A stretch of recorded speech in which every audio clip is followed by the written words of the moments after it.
Democrats. Woo!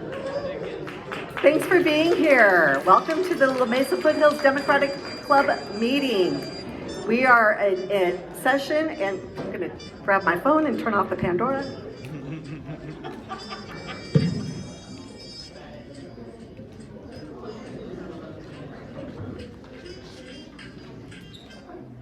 Nothing's too good for you guys. So welcome. We're going to start off with the Pledge of Allegiance, which will be led by Brianna Cotton, who is running for La Mesa Spring Valley School Board. Woo!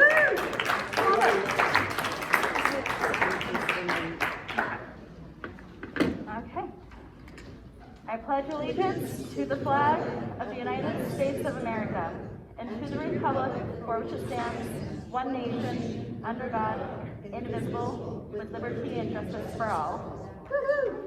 Thank you. And as always, we will start off with a very, very funny joke by board member Matt Strabone.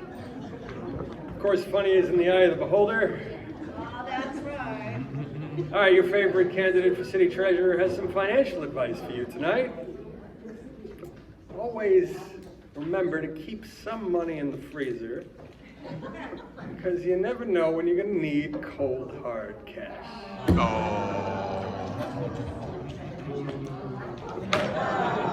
now I'm just going to kill time until Tina gets back up here. I think we're endorsing 3 people tonight, and then we'll have our panel. Yes. And he knows he's one of those persons we're endorsing. Yes, we're, welcome. Once again, we're going to be endorsing 3 people. The board has recommended Matt Strabone as La Mesa Treasurer, Andrea Bethdamsky, Helix Water, Division 2. And I don't know if she's here, Rebecca McRae, who's a friendly incumbent on the La Mesa Spring Valley School District. Is she here? Okay. So this is how it works. We've got all 3 of them. We notified you a couple weeks ago. I will accept a motion from the floor to endorse all 3. So moved. Second. Who moved? It was Colin Parent that moved, and seconded by Miriam Plotkin. Any discussion? Any objection? Going once? Twice? Just a quick question. Yes. How do we find out about their qualifications or experience? That's already given to us. Yeah. Okay. Yeah. Any objections going 3 times? Okay, they are so recommended for endorsement, and we will, the club has endorsed, which we hardly ever do, and congratulations. Remember, you can't win if you don't play. We've got the 50-50 back there, thank you. And she completes my sentences. We would like to talk. Katie, you coming up for me? Okay, Katie's going to come talk to us about Flag Day, which is coming up this Saturday. Now I can kill time until she gets here. Tall and tan. Okay. All right, hello. I am Katie Sagetti, and I am our Vice President of Membership here at the La Mesa Foothills Democratic Club. We are marching in the La Mesa Flag Day Parade again this year, which is really exciting because we haven't been able to do that since 2019, I think it was. So this is a big La Mesa tradition. We're going to kick off at about 9:15 on Saturday morning. It goes through La Mesa Village, and so we're excited to have candidates and our club membership march with us. I have a sign-up sheet that I'll pass around the room. If you'd like to march with us, just go ahead and sign up. All the information is right on there, so we're really excited. We hope we see you on Saturday morning. Tell them if they have a card. Oh, I think we're good. Okay, we'll pick up. Yeah, all right, thank you. Thanks, Katie. As you know, I'm the head of Go Team in La Mesa, so I have a quick announcement. We're going to, if those of you that have been walking precincts, there's still only 15% of ballots turned in, so there's a lot of voters still to reach. There's still a lot of voters that need to hear from us. So this Sunday, we'll be having a day of action at California Park at 10 a.m., Sunday, 10 a.m. Candidates are coming. It's going to be a big, big deal. And we will give you a very short list of 40 to 50 people, and just a short number of door hangers so that you can do it in like 2 hours and be done. If you want to find out about that, go to mobilize.us/San Diego Dems. Mobilize.us/San Diego Dems, and you can find out more information about that, or you can find me. That's pretty much all. Oh, next month, of course, you know, people that are doing too much, that's who you ask to do stuff. So I've taken on another commitment. I'm going to be in a play. So next month at Party of the Park, I will be in the middle of Tech Week. So I will not be able to be here, but I'm delegating my little head off. We will have a party in the park next month at Harry Griffin Park, as we always do, in the amphitheater. We will have food brought in. We will have sandwiches, chips, and a drink. We're asking for a donation of $10. There's going to be Meryl. The sign-up sheet is going around, and you have your choice of veggie, turkey, or Italian sandwich. And we will have the sandwiches there for you, and hopefully if you know for sure that you will be there, then, you know, please sign up for what you would like. For Flag Day, we recommend that you bring a chair because it is an amphitheater, but it's stone. Not super comfortable. Maybe a shade umbrella because it gets sunny and people don't want to come down into the actual amphitheater until the sun goes down, and, you know, you'll miss the speakers. The speakers are going to be our candidates that are running in the general election. Yeah, I think that's all that I had to remind people of. Miriam, yes? If you have a flyer, your Party in the Park is wrong. It still says June 1st. It's July 5th. Oh, sorry. There's a misunderstanding the way it's written, that's all. It is July 5th. July 6th, 6th, yeah. at the bottom. No, wait a minute. It's the 6th, it's Wednesday. Oh, I've been calling Our it- meetings are always on Wednesday. Always the first Wednesday. It's the Wednesday right after the 4th. The 4th is on a Monday, so our meeting is on the 6th. My bad. Okay. I think that's all we've got. So we're going to be passing around sign-up sheets for various different things. Oh, also at the Party in the Park, as we have to have the pie contest. So if you have a pie and you want to just go ahead and enter that, knowing that Dominic Nguyen is going to win anyway. Yes, Dave, your husband always wins. But yeah, that would be something that is great that you can bring. We'll have the members bring desserts, and we will provide everything else. And it's asking for a donation of $10. Is there any questions about the Flag Day, Party in the Park? Anything else? The show's called Meet Me in St. Louis. I play the mom. We're ready for our panel, and I'm so proud and so excited to announce our panel tonight. First, we're going to hear from our own Secretary of State, Dr. Shirley Weber, Madam Secretary.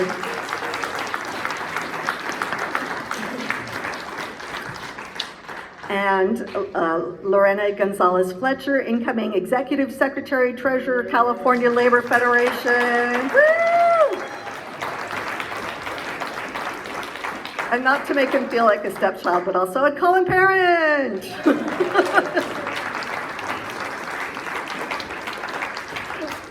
And they're going to be talking to us tonight, hopefully, about what things Democrats have done that have made your life better. And our moderator tonight is the lovely and talented Matt Strabone. All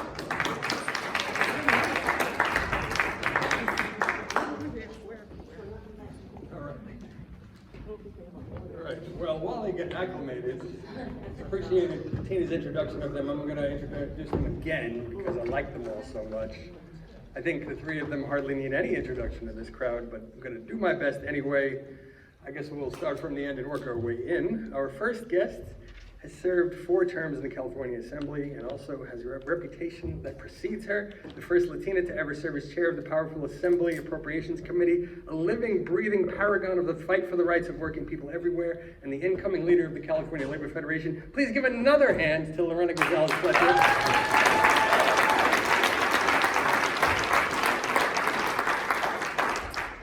We might know our next guest this evening from her also 4 terms, representing La Mesa and elsewhere in the California Assembly, but her reputation also extends far beyond that. An esteemed champion of fairness and equality in criminal justice reform, education, and beyond. Please welcome California's very first Black Secretary of State and the current California Secretary of State, Dr. Shirley Weber.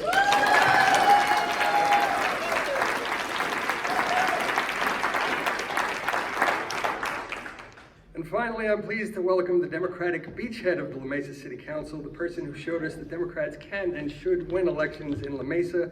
He is the leader of the think tank Circulate San Diego. He is a nationally respected voice on important issues like housing and transit, and he tells okay jokes. Please welcome friend of the club, Councilman Colin Parent.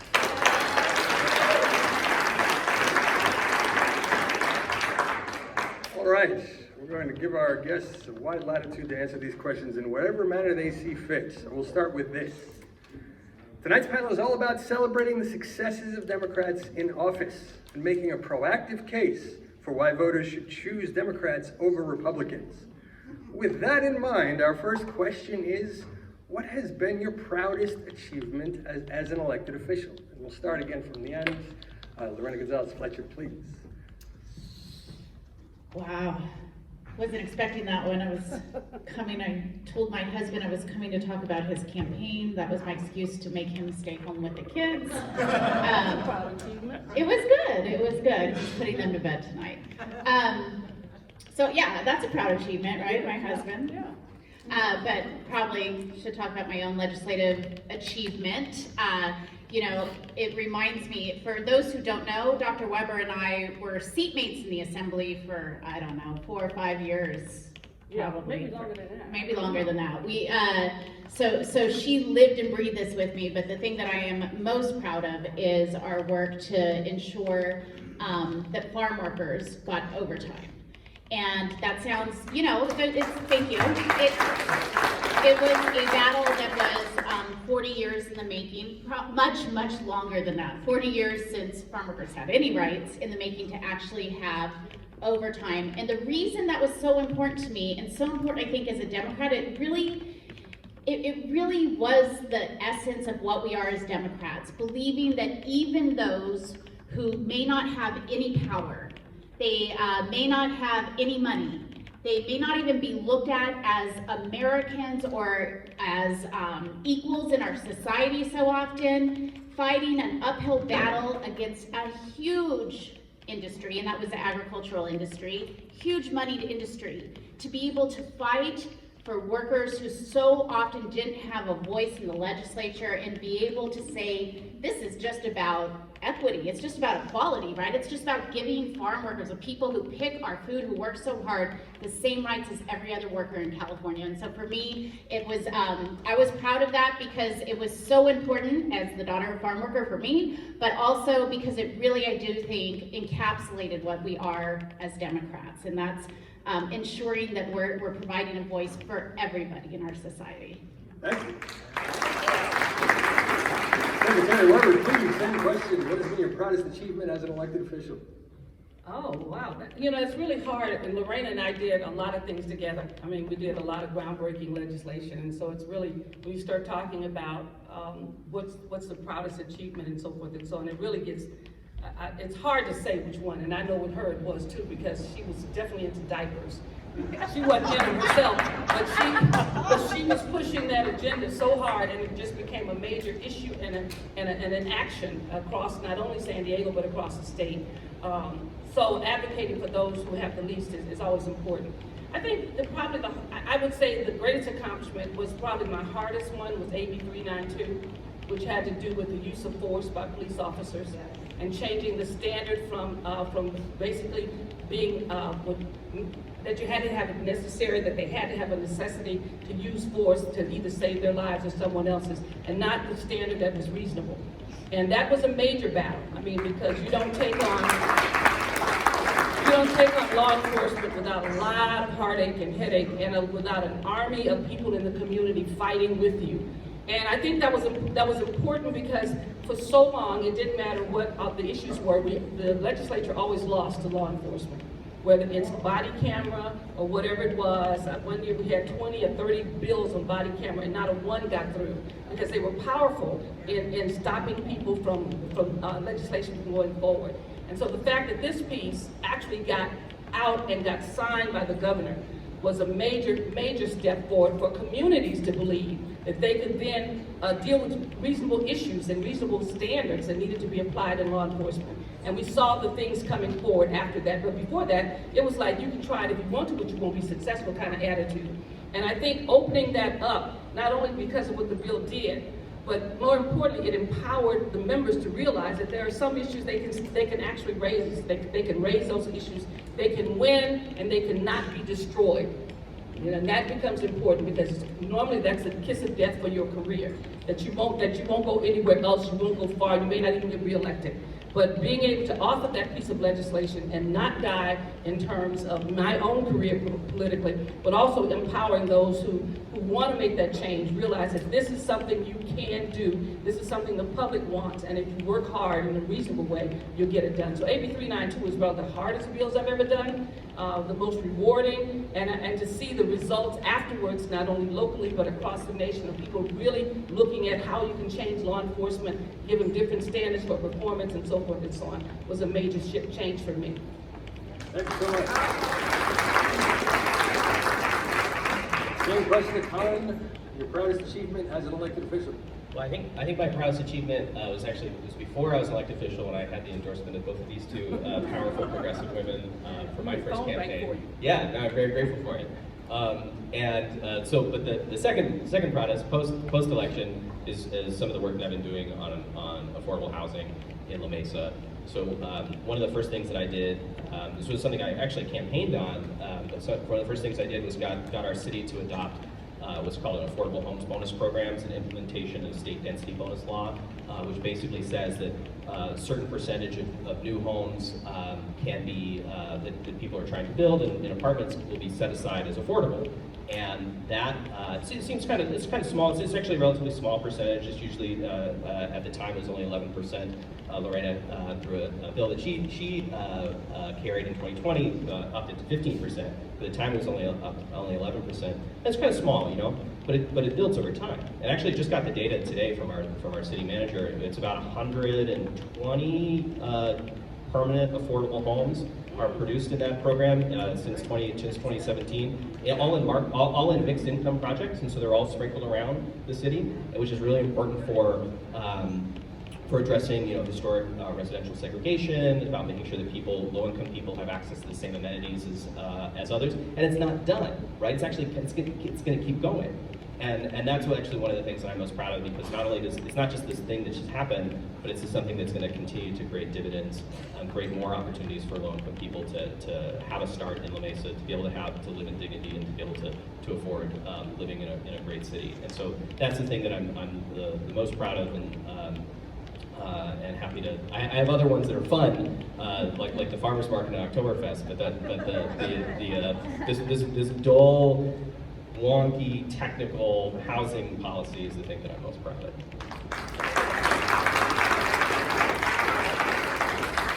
Right off the bat, 3 clear examples why Democrats govern better than Republicans. All right, now I heard from a lot of you prior to the meeting, and there is a deep desire on your part to make this topical, and I completely understand that you're right. So we're going to make this topical, but also broad. So 2 questions for all of our panelists here. We'll start with Secretary Weber first. What should we be doing now about guns, and what should we be doing now to protect a woman's right to choose? Fighting. There's no question that, you know, this has been a very hard 2 or 3 weeks for me. It really has, because, you know, first, you know, just dealing with what happened in Buffalo and reflecting on my own life in terms of the South and the Jim Crow laws and those kinds of things and the intimidation to my own father. And then saying to myself, 60 years later, somebody's still looking for black people to hunt us down. And I used to say they were hunting us down like dogs, but I stopped that because we love our dogs. If somebody shot that many dogs at a grocery store, I often say that. Remember that? I always say, I'm stop saying that because we would be outraged over our dogs, our cats, and being, we just get crazy about that. And so it really is, this has been a difficult couple of weeks. But it's even sadder that people feel that we know what we want.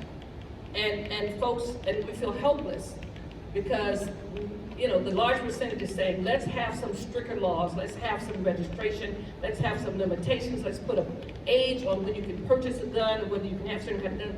And we're stuck. We're stuck with these folks who represent these small states who control the Senate, which is one of the flaws of our system. We should maybe make our Senate like our assembly, where you represent a population. And it may be greater because they represent 1 million and those in the assembly represented 500,000. So, but there has to be an answer to this problem because we can't keep finding ourselves tied up with folks attacking our members of our community, attacking our children in a senseless way in a country with so many resources that we can't figure out how to keep guns out of the hands of kids. And all of us feel like we failed at some point, that we haven't done enough to either reach out to these kids or help them or do something because it's just appalling. So for me, if I were president of the United States, which I'm never going to be, but if I were, I would have a bill every month on the floor about guns. Every month. And then I would record how it's doing and where it stopped and who failed to vote for it, so that the people could know and could see what is going on. I would stop protecting these people by saying, well, I know it's going to fail. Yeah, it may fail, but you're going to know every month that there is a bill on the floor to do certain specific things that need to happen. And that's what I would do. I think we deserve that. We deserve to know it, and we deserve people to push their agenda forward for us. So that would be one thing I would do. I'm not sure what the other question was. What should we do to protect a woman's right to choose? Woman's right to choose. We have to fight. We have to fight. We have. I keep telling folks all the time that you gain your freedom, but then you have to fight to keep it. And we fell asleep. We have to admit that we fell asleep at the wheel. We allowed these folks to put these people in positions. We didn't raise enough hell when Obama was denied an opportunity to basically appoint someone to the courts. We should have made somebody pay for that. We allowed judges to be appointed who we knew would basically change the nature of the courts, and we allowed that to happen on our watch. Now this is our watch. Those ahead of us gave us all of this. They gave us the voting rights. They gave us all of the issues with regards to choice, and we became comfortable. Didn't want to be confrontational.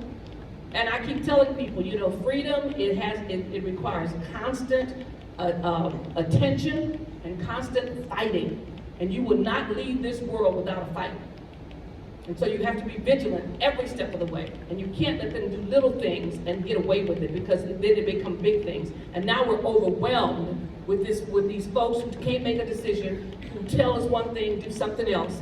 And now we're confronted with this. We have to basically go state by state, once again, and develop the laws that are going to allow women to have the right to choose. And we have to fund it, and we're going to have to pay for it ourselves, but we gotta keep it going. We cannot let these folks who don't care about children, as they don't care about them in Texas, then make decisions that you will have kids so they can get shot. That is ridiculous, okay? So we have got to fight. We just got to make it an issue, and we got to fight for everything that we gain because we cannot let it go. Our children deserve better than that. Thank you so much.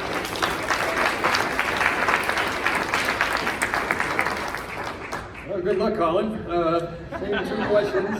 What should we be doing now about guns, and what should we be doing to protect a woman's right to choose? I'm going to just answer every time I go after Dr. Weber. I'm just going to say what she said. Then we'll be done. We'll all get out here a little earlier. But no, I think absolutely we have to fight, and we have to do, first of all, we have to like really clearly understand what are the policy tools that we have and the things that we can act on and do, right? And so, you know, there's like a half dozen choice bills in the legislature right now, right? I think, you know, sort of reaffirming and reinforcing those issues in California. And the rules are pretty good in California already, but legislators are like, okay, we're going to be extra sharp, right? And they're going to highlight the fact that California is a pro-choice state, right? And they're trying to make sure that message is out there. So that's good. Same thing with guns, and like we got to figure out all the things that we can do. My colleague Jack Hsu brought something to the City Council in La Mesa to have trigger locks. Unfortunately, wasn't adopted by the conservative majority on our council. You know, so that was unfortunate. But those are some things, and I think we have some of the advocates here for that right here as well. So we'll get a little hand. Thanks for the advocacy. And professional advocate over here. I'm into it. And so that's one. But then the other thing that we have to do is, like, I think like what Dr. Weber said is that, you know, we got to fight for it, and we got to call these folks out on their bad beliefs and their unpopular beliefs, right? We need to you know, if I were president of the United States or you know, a member of Congress or something, I would you know, have those bills that show what these people really believe, right? Force them to vote against popular rules. Force them to vote. Force them to show the voters where they really stand on those issues, because Democrats we are the majority view on most of these things, and most of the spectrum of these things, and so being able to communicate that and let the voters understand that if they keep voting Republicans, if they give the Republicans back Congress, boy, there's going to be some crazy shit that's going to happen, right? And we need to make sure that the voters understand that. And so those are the kinds of things that we have to do. So both substance on our policy, but then also do what we can to communicate and make sure that voters know the stakes that are at play. Thank you. Any questions for Lorena? So, you know, we have to remember that people only know what they're told. And so often we ignore or don't fight back against false narratives. And one of the things you hear, if you look at a lot of, I mean, be careful. I always bring up my Uncle Joe on Facebook, right? My Uncle Joe lives in Texas, and he's batshit crazy. He is like, I don't know what happened. I don't think he came from our family. He is like the only like right-winger. And for a long time, I just ignored his Facebook feed and like felt guilty, because when my mom died, I thought, well, that's really bad to cut off my uncle. But you know, I remembered that if you don't engage some, and I'm not saying get in Facebook fights, but this is one of the narratives that we hear. Yes, California passes these gun laws and they still have more shootings than anywhere else. That is false. We have one of the lowest per capita gun violence rates in the nation. I think it's the 8th lowest. So laws help. They actually work. You know, making guns less available, less obviously available to 18-year-olds without a background check walking in and just grabbing a gun helps. Does it solve it? No, we still do have gun violence. There's still more to do. But we have to push back against that narrative and instead of letting them say it's just about mental health, or it's just about how many doors you have in a building, or some crap like that, you know. And we have to get the facts, and we have to get those facts out there. So I think that's a really important feature in this. And we also have to remember that we can't we got caught sleeping at the wheel in some ways nationally. We can't do that in California. And so I'm sure he's tired of hearing, but I always DM Matt Hall, and I'm like, why didn't you ask local candidates about choice? Why is that not a question? I don't care if they're not voting on whether or not a woman has the right to have an abortion at the city council, but that city council member is going to run for something else and eventually make their way to Congress. Why are we not alerting folks to their views? And we have to push on that. You have to ask the question. You can't assume, especially in nonpartisan races, because ultimately, folks who run for water board or school board or city council are the folks who end up running for state assembly and state senate and U.S. Congress. And I think those are important questions. And I will just point out one thing that happened today on the pro-choice question that is so important. So a lot of you know my husband is running for re-election as a supervisor, and he has a very, what I would consider, I'm a little more crazy, but a very vanilla advertisement about being pro-choice. Just that women's rights are under attack, and he will continue to fight for women's rights here in California, here in San Diego County, I'm sorry. That ad was rejected by Hulu. So if you go to his Facebook or Twitter, you can see the ad, and he'll tell you that it was rejected by Hulu. Because Hulu said it was too controversial. Now, they'll run political ads. It's not like they're saying no political ads, but they think just a person saying that, and this isn't something like I always say, it's not something I would write. I would have, cursed in it. I don't know. It's something my husband would write. It's very just like he's going to fight for women. What's wrong? Why are we not pushing back on Hulu about what is too controversial to talk about what an elected official, by the way, the only elected official running for county supervisor in that district who's pro-choice, to be able to say that? What is wrong? And what are we doing as consumers to call those companies out when they do things like that? So I think there is still a role for us to play. We're very lucky we live in California. We're very lucky that we have such a progressive state on these issues, but there is still work we can do. Thank you so much. I think in a very difficult moment in American history where I certainly found myself wondering how much hope do we have, it's nice to share a stage with these folks who've given us some hope tonight, There are some good leaders in this country still. It's nice to be in here with them tonight. All right, let's get a little more prosaic with our questions here. One question that I think we would all like to know, what messaging would you recommend Democrats running for office in 2022 and beyond use? And this time we'll start with Colin. Yeah, I mean, I think one thing that we shouldn't do is we shouldn't just rely on the fact that Republicans are not okay, right? That they're no one can even consider them. That some voters are considering them, right? And it's not like we should point out what's wrong with them, but like we also need to have an affirmative, positive message. We need to tell voters why, if they keep electing Democrats, what we're going to do to help their lives, to help achieve the things that we all want to achieve for society and for individual families and homes. And so I think that's sometimes hard, right? And so like if I was running for Congress, or if I was President Biden, I would be talking about inflation, right? That's really it's hurting a lot of people. And there's a lot of reasons why it's happening. Russia and Ukraine is part of it. Like the recovering out of COVID is part of it. Some of those things are not anyone's fault, right? Because they're happening all over it's happening all over the country. It's not just in the United States. But I would really focus on what he and his administration, what people running for Congress are planning to do to actually address inflation, right? So that would be one. I think for in state and local governments, I would really focus a lot on the things that we do that are sort of similar, that are within our powers to address, like housing affordability, like homelessness, right, like climate.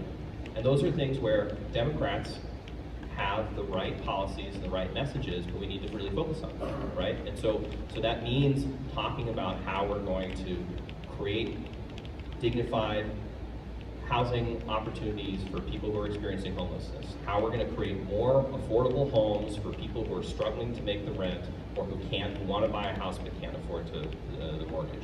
Those are things, and funding transit and active transportation and clean energy for climate change. Those are things that like local governments can do. I've taken votes on those things. My colleagues up here, when they were in the legislature, took votes on those things.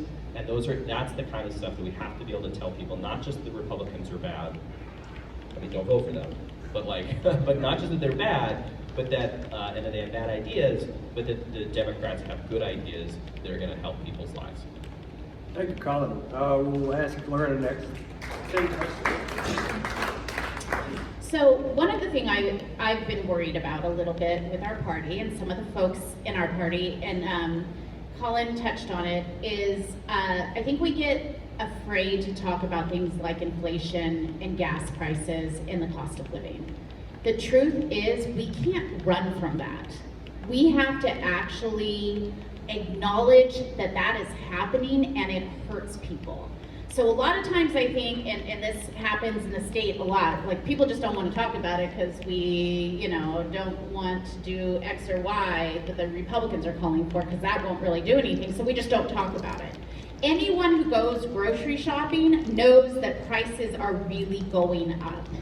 And for folks who are working hard and barely making ends meet, that is a issue that comes up. You go to the grocery store, your prices are going up. You go to the gas station, your prices are going up. Your rent is probably going up, and it's hard. What are we doing? We're doing a lot. We are the party of the working class. We are the party of the middle class. We have to address it. We have to push for better jobs for folks. We have to make sure more of that money comes down. We need to make sure people understand that it is in fact the corporations who are doing this. We need to quit worrying about hurting people's feelings. If there are Democrats who are not standing up for workers or for middle class folks and instead are standing up for our energy companies and our oil companies, we need to call them on it. It's not okay. Because real voters who should be our voters are hurting, and we can't just have Republicans talk about those issues and blame us. We're not the reasons to blame. Gas prices are going up because the oil companies are making obscene profits, but people only know what they're told. And so we have to tell the truth, but we have to acknowledge the pain in everyday folks. And I'm telling you, and you all know it here in La Mesa, I know it with my neighbors in City Heights, it is real.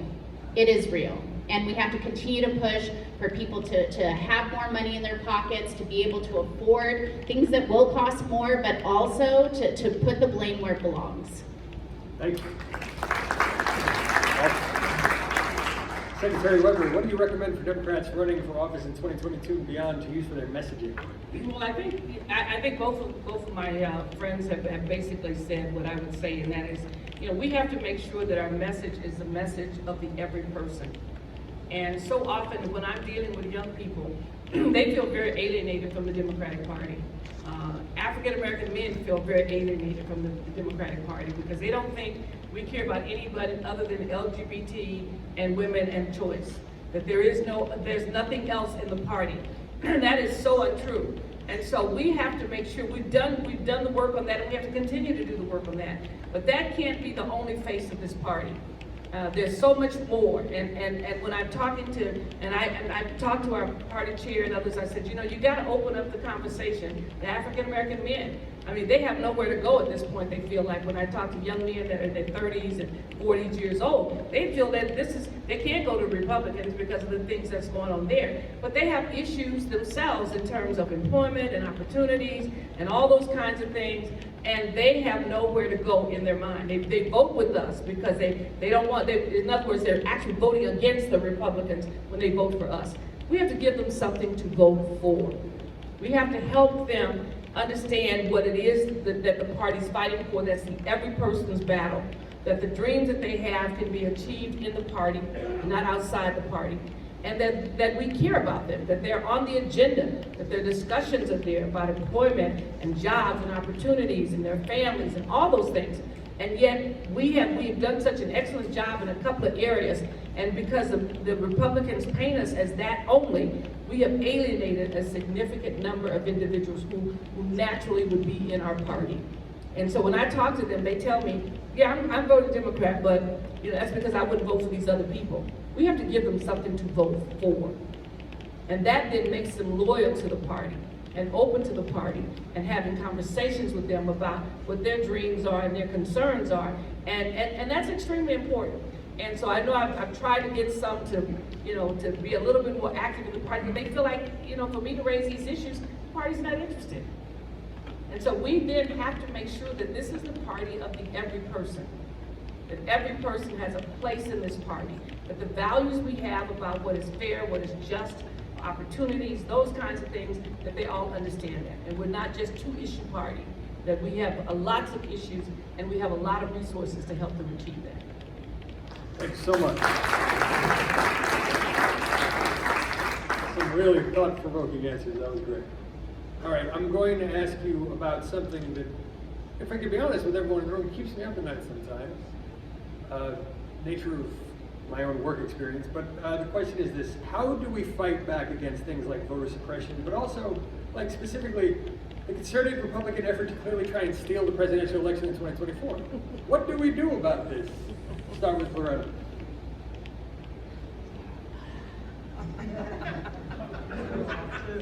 You know,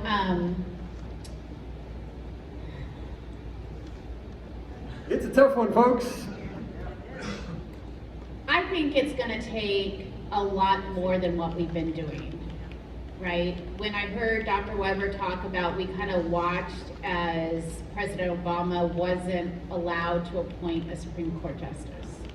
We kind of watched as they stormed the Capitol, and we get angry, and we're upset, but at some point, there has to be sustained, constant pushback.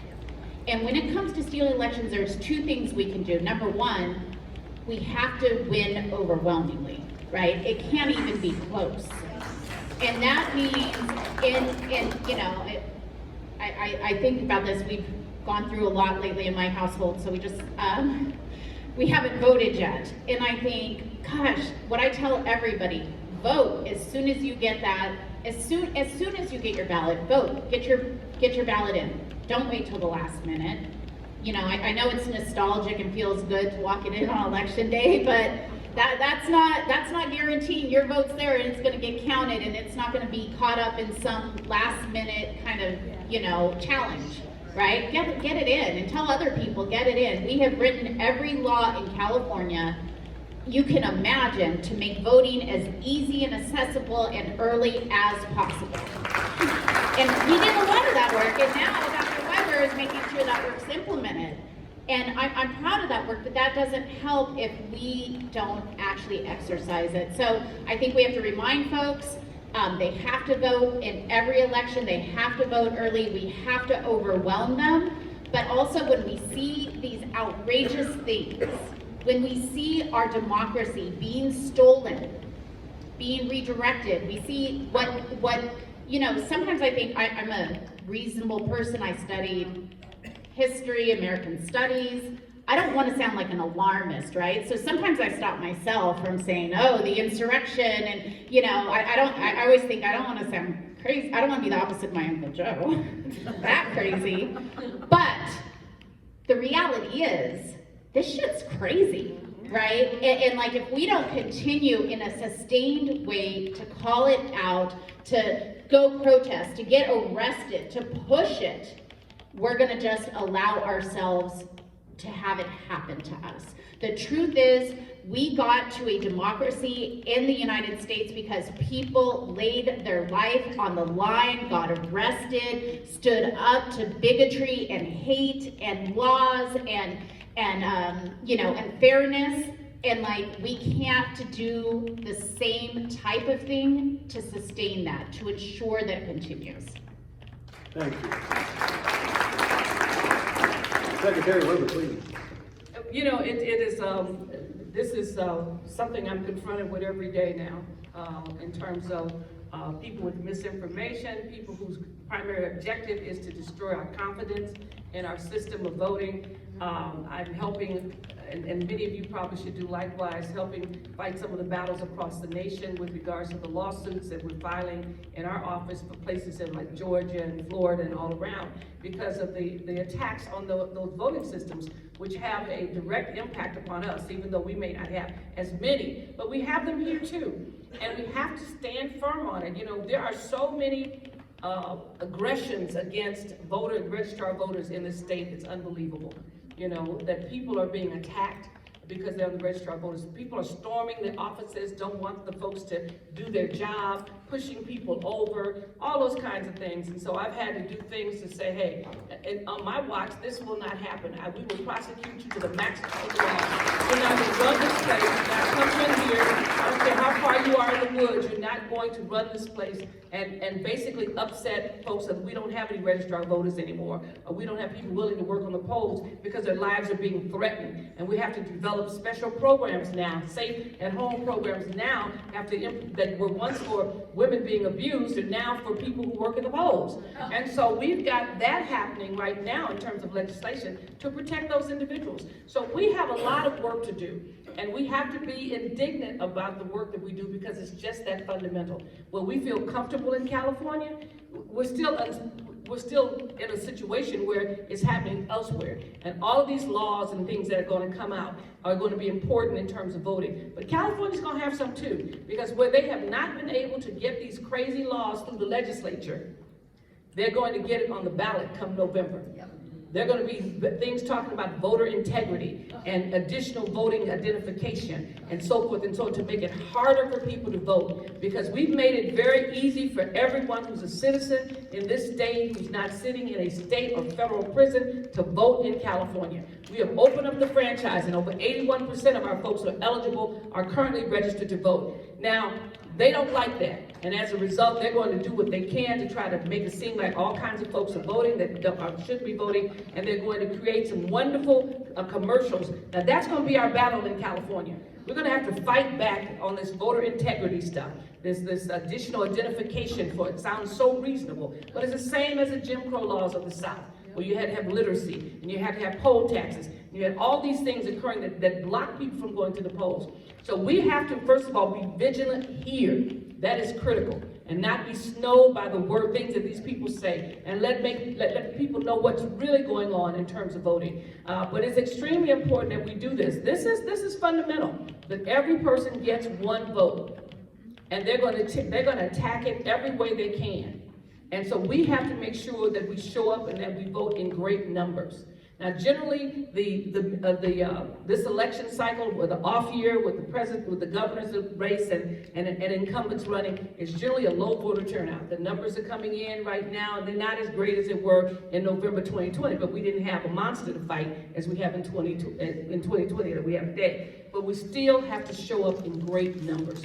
We have to indicate to these folks that we are not intimidated by them, that we're going to take every relative, every friend, every child, everybody that you know, to make sure that they vote, so that we vote in great numbers, and they understand that we will not give up our right to vote under any circumstances. And that has to be our mantra. And we have to do that, because that is important here in California, because they're constantly looking for the weak spot. When there's a low voter turnout, then we can go back and recall some people, because that's a low election, and the numbers to recall are a lot less. They are forever looking for a crack in the wall, I can tell you that. And so we have to be as vigilant, if not more, than they are. Because as soon as they find a crack in the wall, they're getting through. And they're going to do whatever they can to manipulate the messages and make you believe that things are going bad in California. They're not. That things are not working well for us, and that we need to be stricter and harder. And what they're saying is that we should stop some of those folks who are not voting with us from voting. And that's the main deal. They want to basically make sure that those who have been in prison, those who are on parole, those who don't look like them, whatever it is, they want to make sure that those folks do not go to the polls and vote, because they're going to go. And they're going to fight us every step of the way. Thank you so much.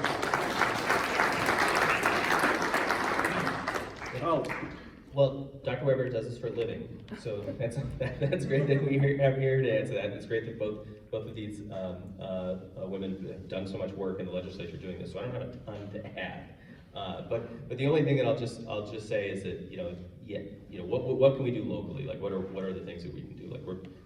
I'm not going to file a lawsuit in Georgia. You're probably not going to either. But thank you for filing lawsuits in Georgia. And but I think the things for us is yes, we all have to turn out and vote. We all have to make sure that we're doing that. And then the other thing is, I guess, this might sound a little alarmist, but be prepared if this doesn't work out in 2024 and they try to steal an election, right? Just get in the headspace that you're going to take to the streets. Right, and be ready to be bold on this stuff, and we saw that after 2000, right, where you had we had the Women's March, we had people these protests going to the airports when people were being detained, people marching in the streets because kids were being locked up in cages, and we gotta, and that matters, right? And that's how corrupt governments fall. Is people, there's sustained protests in the streets, right? It's either that or like military coups. So that's the two ways that corrupt governments fall, right? And like, let's try to avoid military coups. And but anyway, so just sort of get in that headspace, right? Do everything that we can, do all the right things. Thank goodness we have strong people, helping protect that. But then also, as citizens, let's just be prepared to exercise that role of citizenship if it comes to it. Thank you, Colin. Thank you all. That was very important insight from all three. And remember, folks, our democracy is not guaranteed. Right, that's right. Unfortunately, it takes more than just clicking like on Facebook. We're all guilty of that sometimes, but push is going to come to shove pretty soon. So, well, on that happy note, I would like to invite all three of our panelists to provide us with any final thoughts they may have. They can be as expansive as you like. Secretary Weber, please. You're first. Oh, wow, okay, cool. Well, let me just simply say, first of all, I want to thank you all for inviting me to be with you tonight. I've been trying to get here, but COVID was standing in the way. And so I've been on your Zoom once or twice, but it's great to be here with you. I want to thank all of you for sending me cards and notes and messages of support and those kinds of things. This is a very critical time, and there's a lot to be done that we cannot ignore. And I want to just challenge each one of you to think of something that you can do individually to make a difference. Maybe it's just making sure that everyone in your apartment complex or your neighborhood or your block, that they vote. Don't allow things to happen and then say, God, I really should have talked to 5 people that I know and I failed to call them. Make sure we reach out. Elections is next week on June 7th. And we want to make sure that every election counts and that we are heard, that people see us, and that we're vigilant about it. It is our voice. It is our voice. And it is a powerful voice when it is appropriately exercised and used. I tell high school students all the time about the fact that everybody gets one vote. And when you don't vote, you basically give your vote to someone else. You empower, you increase the power of their vote at your expense. And oftentimes you're giving it to somebody that you would normally not give it to. And so think about that when you don't go, when your neighbor doesn't go, when someone does not participate, you are basically empowering your enemy to vote against you. And we cannot afford that. We are not in a position of luxury where we can decide that our presence is not that important. It really is. We're trying to figure out who's going to run the Congress. We're going to figure out whether we're going to basically maintain control of the Senate. And somebody said, well, I won't be able to, file a lawsuit in Georgia, and that's true. But the beauty of technology is that you can phone bank for Georgia. Yes. And Stacey Abrams is going to be on the ballot again this time. You can phone bank for Georgia. You can phone bank in Texas. I often have phone banks at my house where I feed everybody, and we call all kinds of people, okay? And it's extremely important that you empower yourself to do what you can, because it is very, very important. And I can't say enough for those of you who have worked very hard every year in keeping this club alive and those kinds of things. But this is our moment. This really is our moment. I tell students, you often talk about what you would have done if you'd have been with King, and how you would have marched, and how you'd have been standing on the bridge, you'd have done all this stuff, that I wouldn't have been afraid of the horses. And then when I say, yeah, but I need you to do so, I don't want to do over those people. Now, this is your moment. This is your moment. This is your Selma. This is your opportunity. This is what we have been living for, to make sure that what we have been given stays here. When I was in the assembly, I always say, justice and peace and love and inclusion and all those things are rare flowers, and they demand constant attention, constant love, constant watering, constant caring for. But hatred, discrimination, isolation, alienation is a weed, and it grows best in neglect. And if you don't pay attention to these good things, when you get ready to go outside your house, the weeds of hate will be so strong you can't even open your door. And that's what we're facing right now. So we have this garden that we think is wonderful. Let us make sure that we take care of it.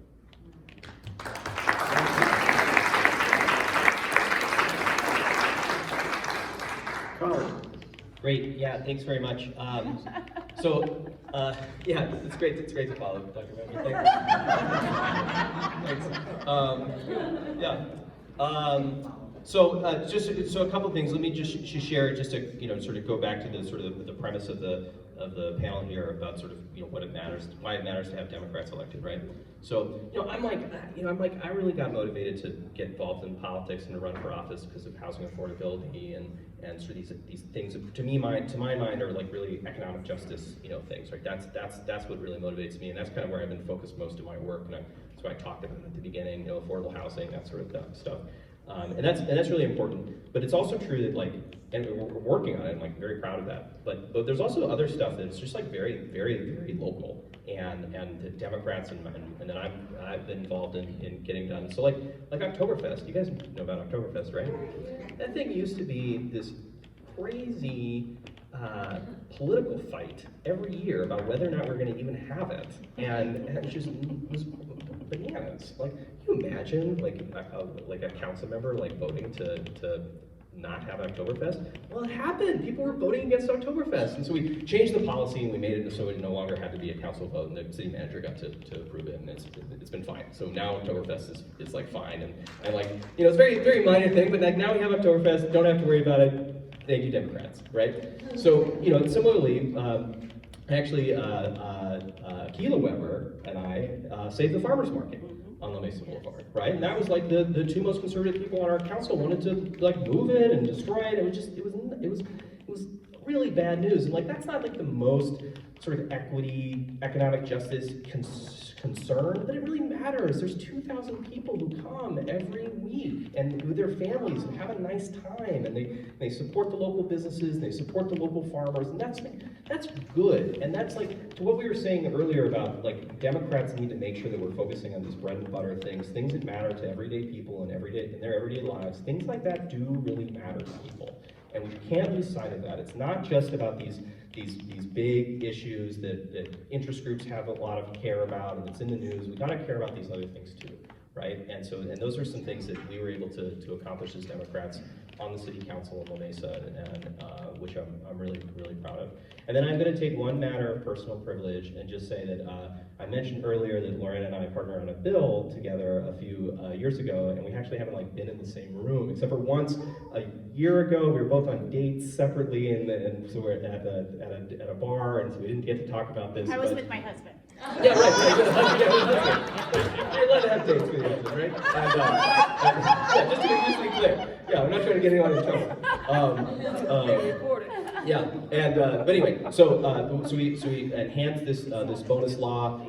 It's going to generate a lot of dividends for a lot of people throughout California. So we're really proud of it. So I got her a little gift, and it has a pretty cool looking wrapper.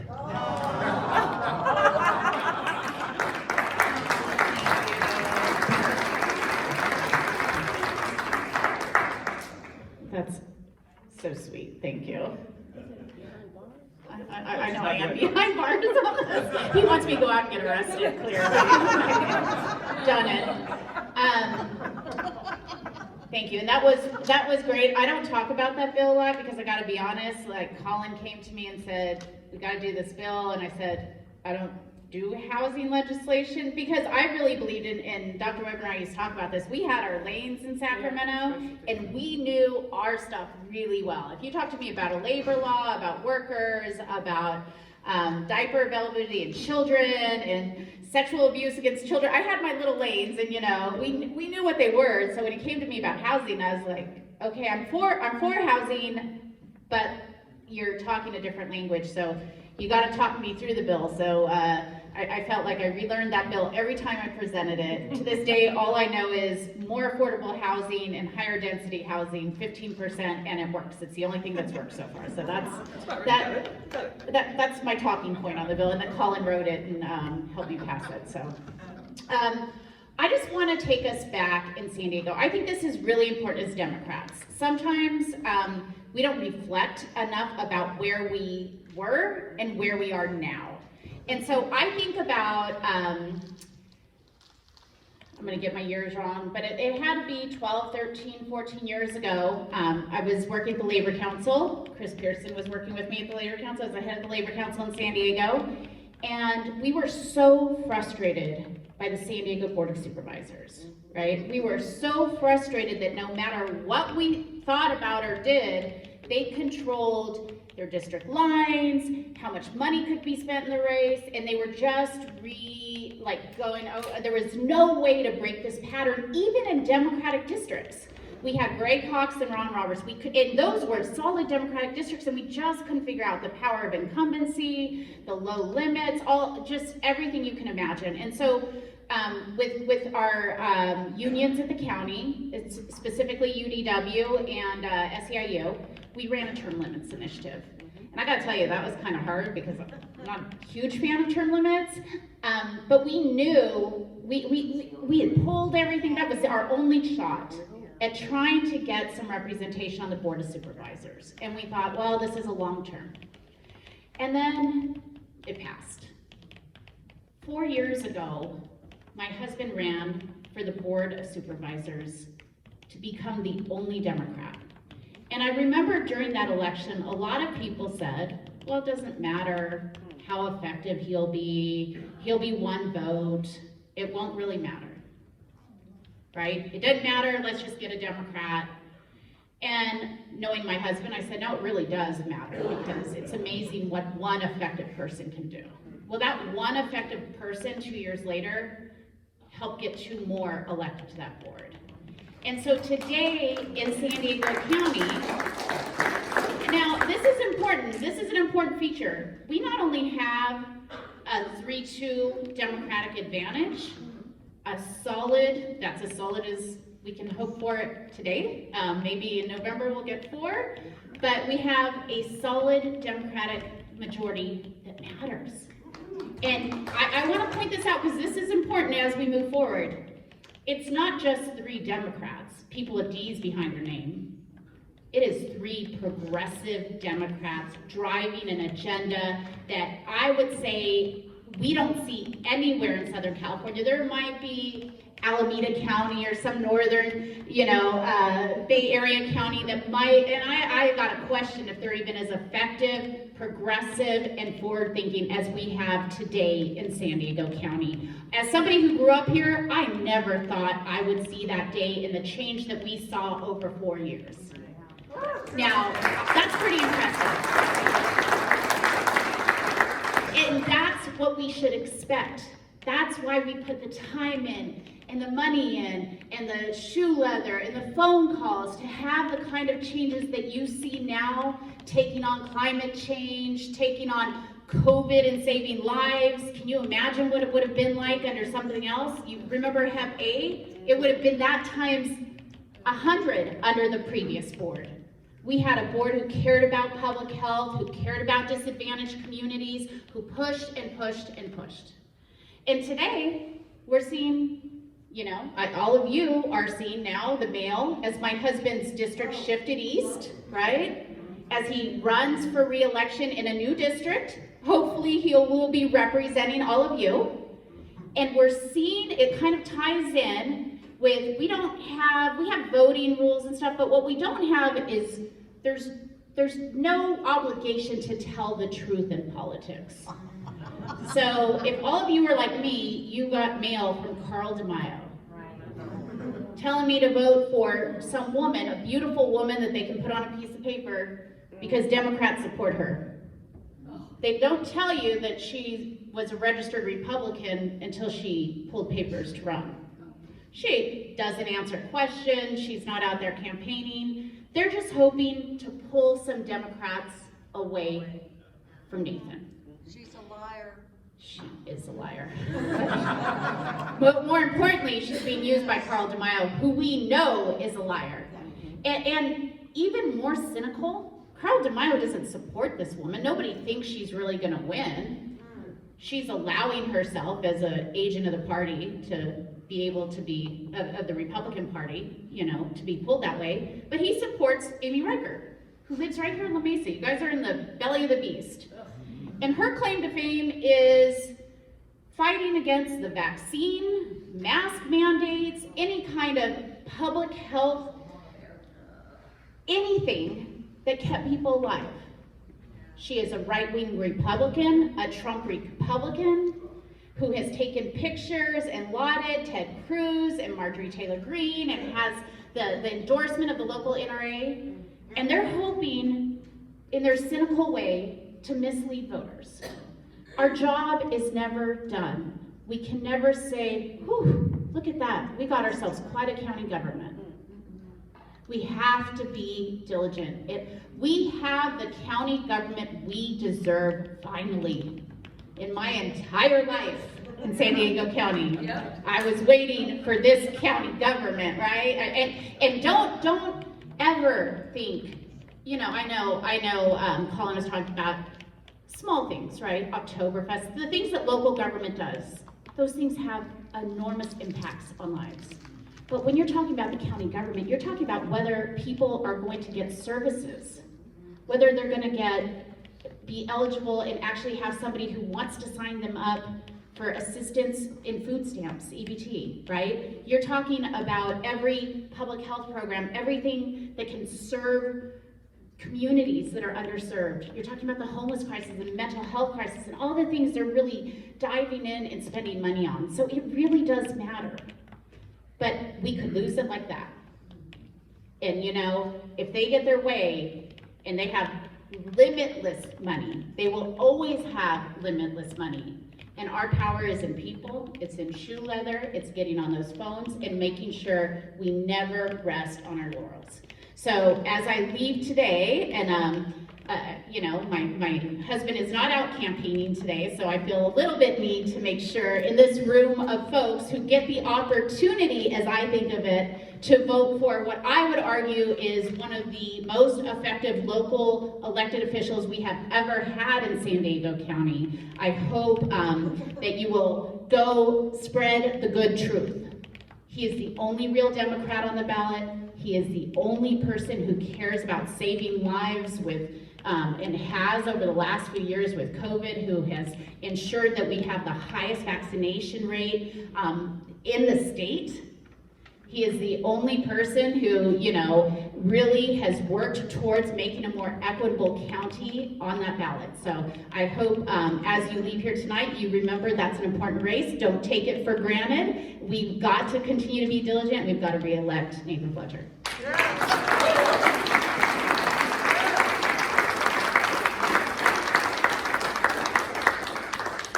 Every single moment of that was awesome as far as I'm concerned. This entire evening has been incredible, and I would like the biggest hand we could muster for this brilliant panel that we have tonight.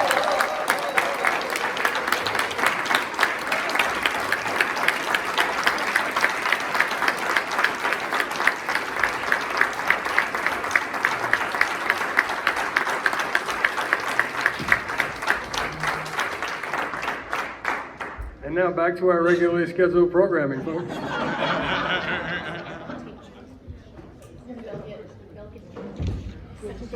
Lorena, we totally want to see what you got.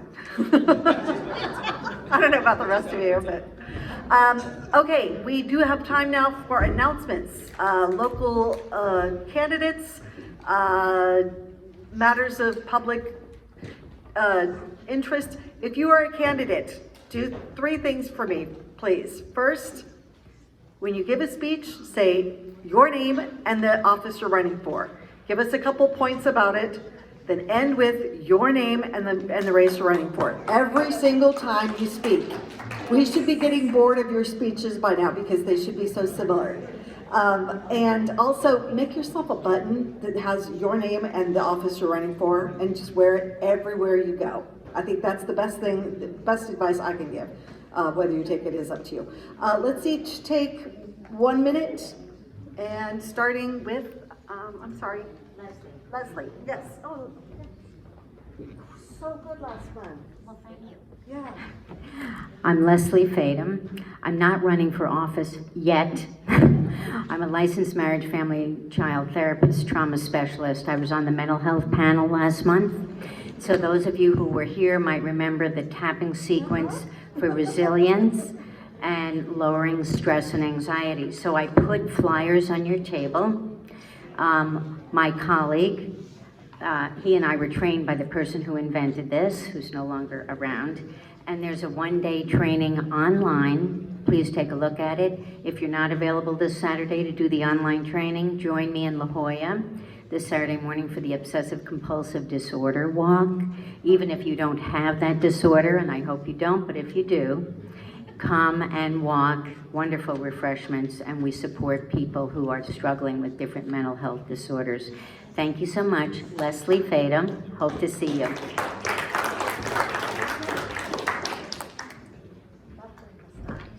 Hi, I'm Janet Castaños, and I'm also not running for office, but as Colin mentioned, in La Mesa, we have the Oktoberfest, we have the farmer's market.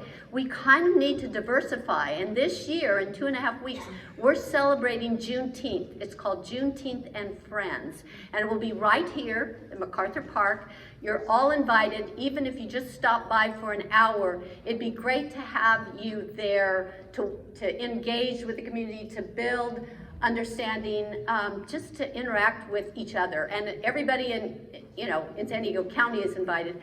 So please come by. I left a few of these posters on tables. If you have a place to post them, either a storefront or office, that'd be great. If not, you might have friends who can do this. Please get these out. If you, I only brought a few of these, but if you need the information, please take a picture of this on your phone and spread the word. So anyway, June 19th, it is Father's Day, but just try to be there for, even if it's just a short time, or bring your father and your kids and enjoy. Thank you.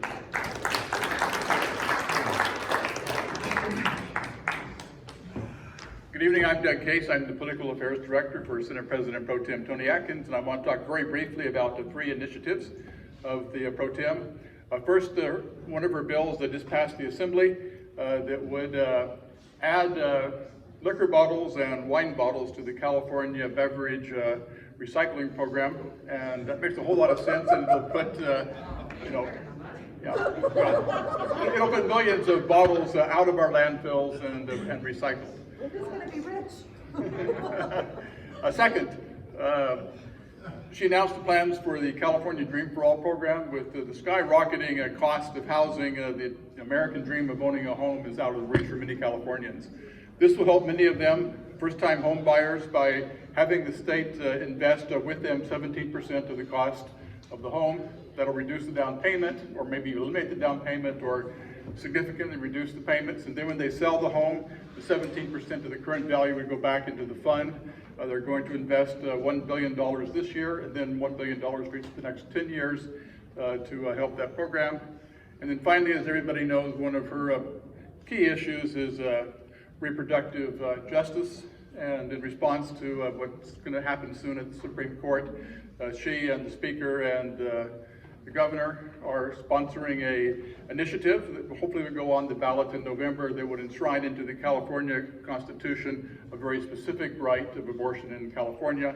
And in addition to that, there are 13 bills that will help to improve access to abortion for Californians and also people across the country. There's 13 bills. One has already been signed into law, and the rest of the others, including one by the senator, are making their way through the legislature. So I'll leave it at that. Thank you. Thank you.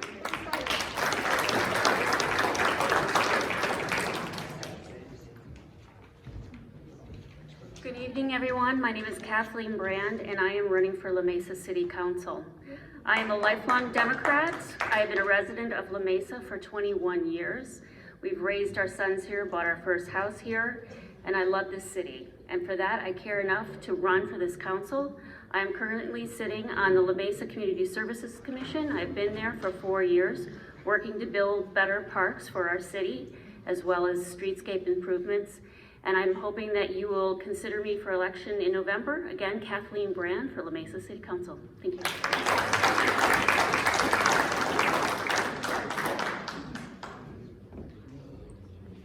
Hi, my name is Brianna Costin, and I'm running for La Mesa Spring Valley School Board in Trustee District 3.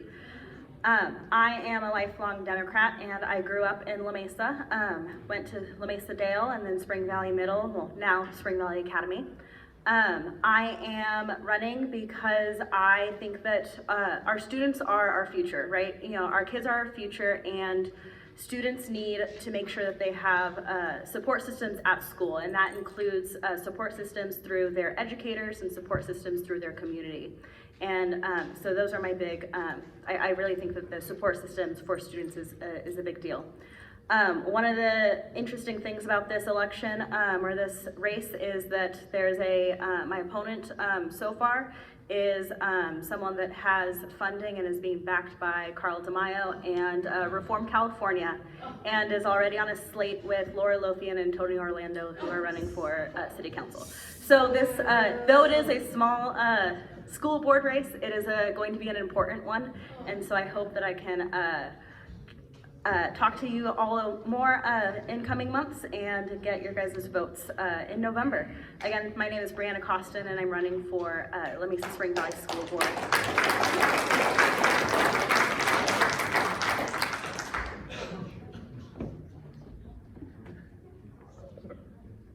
Good evening, I'm Seth Smith. I am running for the Lemon Grove City Council. I'm running for a seat that is being vacated by a Republican who is retiring, so I'm hoping to fill that seat. I'm running because we've seen that our community members are a bit frustrated that they don't feel that they're getting to communicate with our city council. And I feel that we can help relieve that frustration by holding quarterly town halls, and in addition to that, we have people coming in to invest in our community. We have developers who have been bringing multifamily housing projects into our community, and I'm also on planning commission in the city of Lemon Grove. I've seen 4 major housing projects come into the city. I voted for those projects with conditions in order to help them improve our public spaces. So to try to get more for our sidewalks, more bike lanes, more for our sidewalk crossings. And one more thing that I think we can do in that lane of public improvements for the city of Lemon Grove is to provide a streets and sidewalk plan. Currently, developers will develop to the minimum standard, 5-foot sidewalk, typically what you see around. And I believe that Lemon Grove deserves better than that. We can ask for better than that, and we can require it from developers. So, I work in the architectural services industry as a project manager. I feel that I'm qualified to help get those things done because I work with people on large projects, vastly complicated projects, with a huge number of people on their teams. So I'm hoping for your support come this November. And again, I am Seth Smith. I am running for Lemon Grove City Council. Thank you.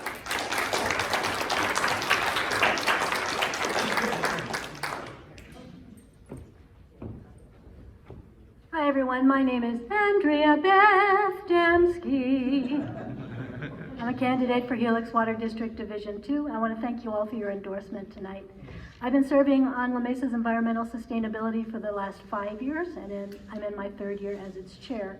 And as busy as we have been addressing the climate crisis, we need to turn our attention to addressing the water crisis, the drought that's coming as a result of the climate crisis. I want to do this as a member of Helix Water District Board, while at the same time keeping water rates affordable, as water is going to become more scarce and more of an issue that we need to safeguard. So again, my name is Andrea Bethdamsky. My website's easy to remember. It is andreabethdamsky.com. And I'm a candidate for Helix Water District Division 2 on the November ballot. Thank you.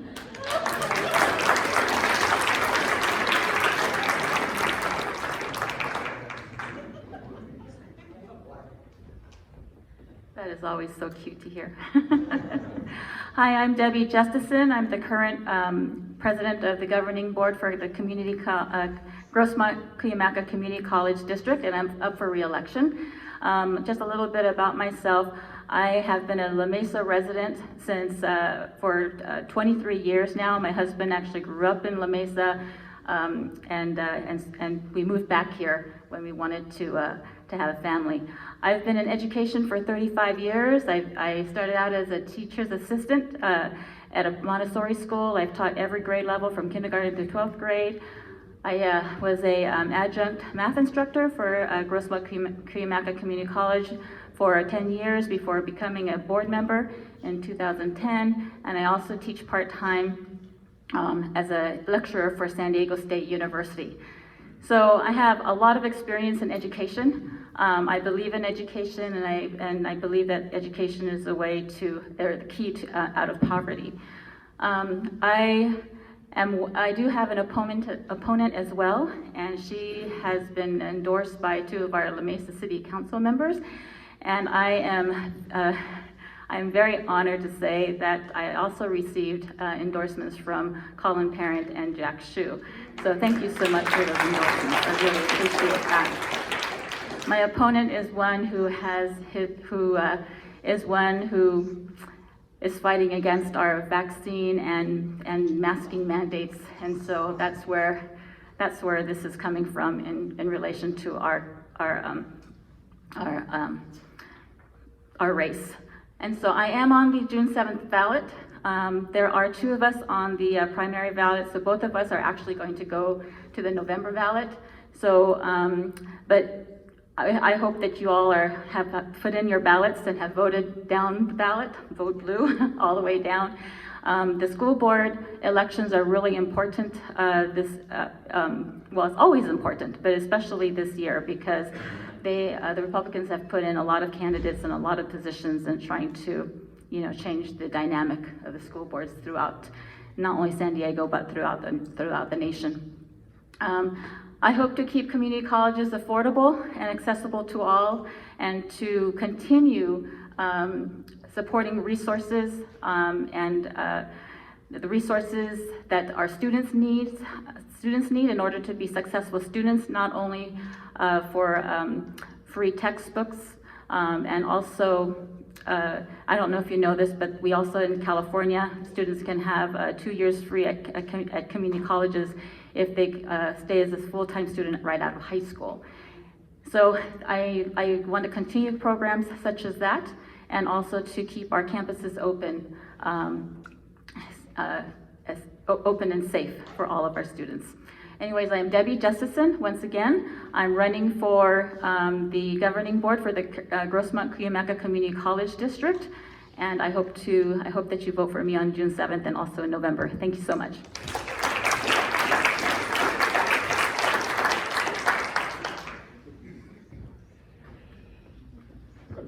I'm sorry you have to hear from me again tonight, but thank you for your endorsement. I figure it was fair. You should hear from me in campaign mode as well. So to that effect, hi everyone, my name is Matt Strabone and I'm running for the Mesa City Treasurer.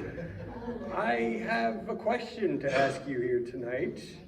What if we could raise more money for La Mesa? And I'm talking hundreds of thousands of dollars more, without raising taxes a single cent and without cutting a single service. That would be pretty remarkable, right? Just imagine what La Mesa could do with a few hundred extra $1,000 every year. Actually, go ahead and imagine it right now. Should we add hours to the library, hire more first responders, clean up the parks, fix the roads? Okay. Now what if I told you that La Mesa already had the means and resources to raise this money and do these things? I've talked a lot tonight, so let me just get to the point. La Mesa has a rainy day fund worth around $60 million. But that money doesn't just sit there and gather dust. No, every last one of those dollars gets invested in order to generate new revenue for La Mesa. And that's pretty great, right? Our money is making money. But there's a problem, and this is why I'm standing in front of you here again tonight. We are currently only getting a less than 1% return on that investment. That's pretty bad and well below what we should be getting, and it's the city treasurer's job to invest that money. And if we just take the time and care to invest those funds properly, we will earn significantly more than we are right now. I have a clear and well-researched investment plan to earn us more money, and that's why I'm running for city treasurer, because La Mesa deserves more. You deserve more. So if more money for La Mesa sounds good to you, please remember to vote Matt Strabone for city treasurer on November 8th. Thank you. I'm calling last call for the 50-50. If you want your tickets, go get them now. They all get up and run. I know. Hi everybody, my name is Dave Myers and I am the only endorsed County Democratic Party candidate for sheriff. You know, as most of you were arriving here tonight, there was another mass shooting in Oklahoma. While they're still burying children in Texas and teachers. I want to read a quote to you.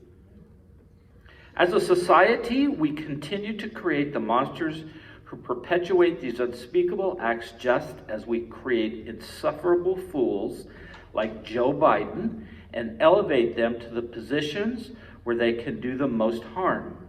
That's a quote from the San Diego County Gun Owners Association, who proudly endorses the other person who claims to be a Democrat in this race, the current undersheriff of the Sheriff's Department. The same person who did not support vaccine mandates for deputy sheriffs, that actually sent recruiters to an anti-vaxxer rally to recruit deputy sheriffs.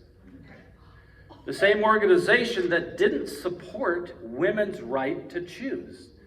The same organization that made statements that transgender women are not women. And we have Democrats supporting this person. We heard tonight from our Secretary of State, Dr. Shirley Weber, about fighting, about speaking the truth. And that's what I want to do. Since the last time I spoke with you, there was another inmate who died in custody. That's 213. The department's leadership has failed to address the issues of racial profiling within the San Diego Sheriff's Department. We see hundreds of millions of dollars spent every year in preventable death claims that could go to behavioral health programs that Lorena Gonzalez Fletcher spoke about, that her husband is rightfully pushing for the first time. I worked underneath that Republican board for 30 years. I know what it's like. But when we have an opportunity to change the chief law enforcement officer in San Diego County, the sheriff, that will make and has made significant changes in law enforcement in this county, we need to get out and vote. We need to get out and walk. We need to make phone calls and text message, postcards. I think Dr. Weber talked about the number of county votes that have been mailed in. It is low. 6 days left. We need to bump that up. We cannot have the madness that is continuing across this nation with uncontrolled, unregistered ghost guns. 18-year-olds able to go in and buy a weapon of war. I've seen what those bullets do to people.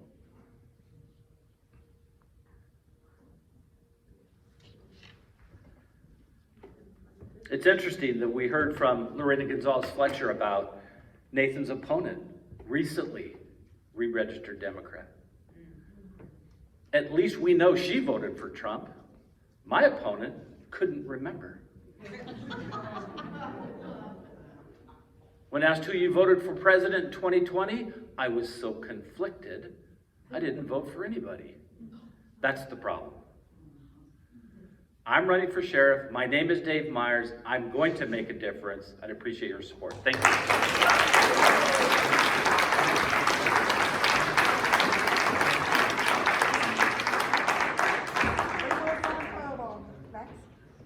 Bring us on home. So, well, my name is Max Costin. You guys have heard a lot about the word guns, gun violence, etc. I'm just gonna lay three names down for you: Mark Arapastapis, Bill Baber, and Laura Lothian.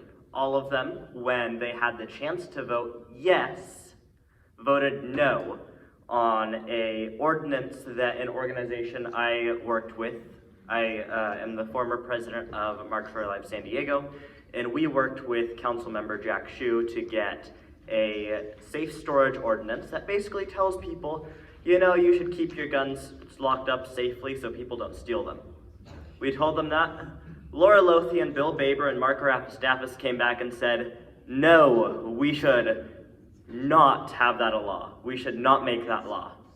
So, after seeing that, and after we see Kelly Martinez, who's been endorsed by the gun lobby, and a lot of other candidates in San Diego County, Wendy Wheatcroft, another gun violence prevention advocate, and I are forming something now called the Safer California Pac. This is a political action committee committed to supporting gun safety candidates across San Diego County and hopefully across the state of California.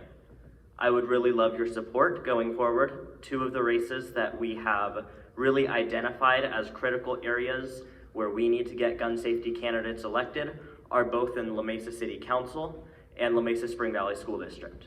So we would love your support, love your help fundraising, and just come up to me. I'll give you my number if you want to talk later, but I would love your support. Thank you.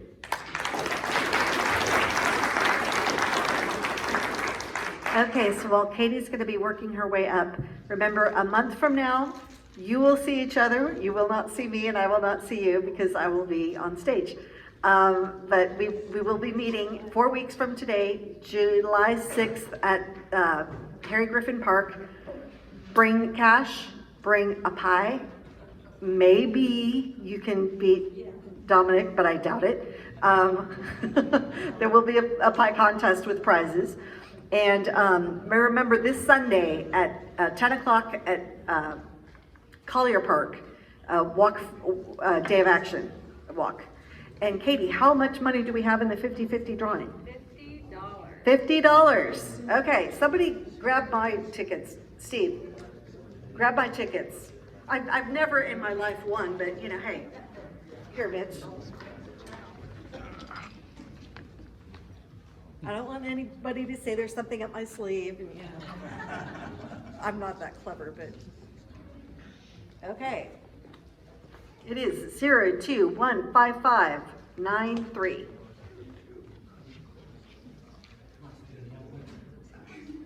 Oh, it's Debbie Justison again. Isn't this the second month in a row?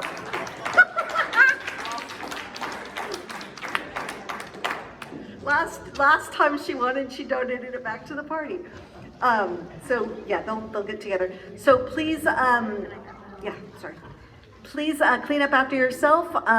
We are very happy that we're still on such great terms with the community center. Well, you'll see each other a month from today at Harry Griffin Park, and 2 months from today you'll see me back. So thank you for coming. Continue to vote blue. Continue to talk to your neighbors and friends about voting. Let's get every last ballot we possibly can. Thanks.